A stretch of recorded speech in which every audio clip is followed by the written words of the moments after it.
अब सुनिए सोमवार व्रत की कथा। एक बार किसी नगर में एक साहूकार था। उसके घर में धन की कोई कमी नहीं थी, लेकिन कोई संतान न होने के कारण वह बड़ा दुखी था।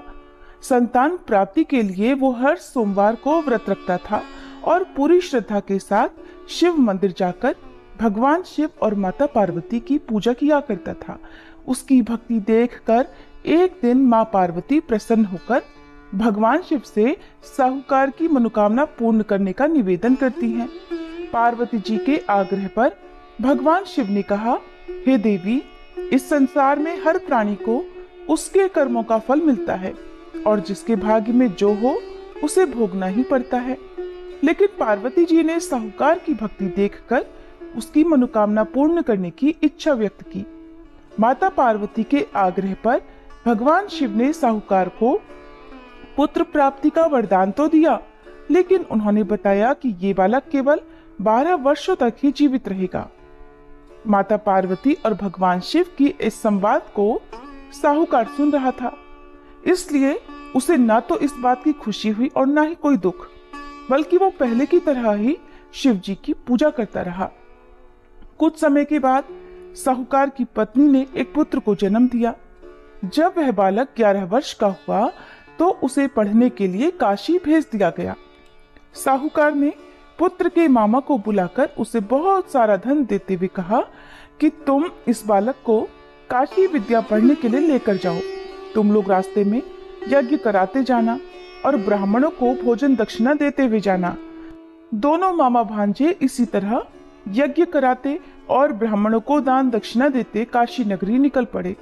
इस दौरान रात में एक नगर पड़ा जहां नगर के राजा की कन्या का विवाह था, लेकिन जिस राजकुमार से उसका विवाह होने वाला था वह एक आंख से काना था। राजकुमार के पिता ने अपने पुत्र के काना होने की बात को छुपाने के लिए सोचा, क्यों ना उस साहूकार के पुत्र को दूल्हा बनाकर राजकुमारी से विवाह करा दूं और विवाह के बाद इसको धन देकर विदा कर दूंगा और राजकुमारी को अपने नगर ले आऊंगा। लड़के को दूल्हे के वस्त्र पहनाकर राजकुमारी से विवाह करा दिया गया। साहूकार का पुत्र ईमानदार था, उसे ये बात सही नहीं लगी, इसलिए उसने अवसर पाकर राजकुमारी के दुपट्टे पर लिख दिया कि तुम्हारा विवाह तो मेरे साथ हुआ है, लेकिन जिस राजकुमार के संग तुम्हें भेजा जाएगा वो एक आंख से काना है। मैं तो काशी विद्या पढ़ने जा रहा हूँ। जब राजकुमारी ने चुन्नी पर लिखी बातें पढ़ी तो उसने अपने माता पिता को ये बात बताई। राजा ने अपनी पुत्री को विदा नहीं किया, फिर बारात वापस चली गई।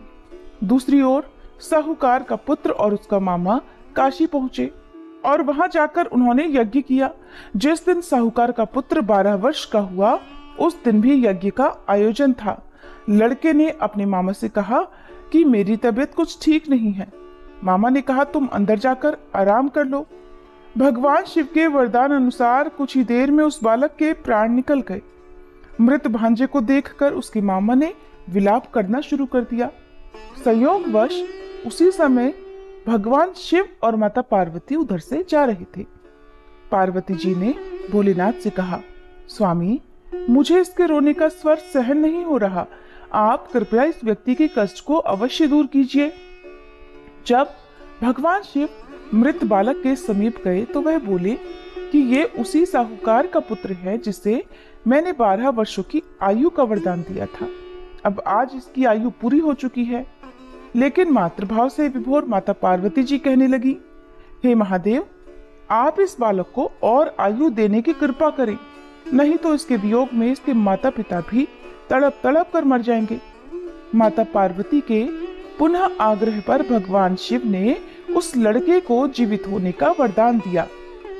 शिव जी की कृपा से वह लड़का जीवित हो गया।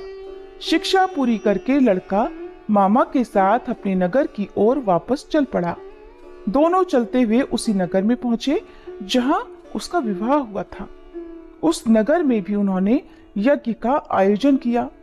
उस लड़के के ससुर ने उसे पहचान लिया और महल में ले जाकर उसकी खूब आवभगत की और अपनी पुत्री को धूमधाम से विदा कर दिया। इधर साहूकार और उसकी पत्नी भूखे प्यासे रहकर अपने बेटे की प्रतीक्षा कर रहे थे। उन्होंने प्रण कर रखा था कि अगर उन्हें अपने बेटे की मृत्यु का समाचार मिला तो वो भी प्राण त्याग देंगे।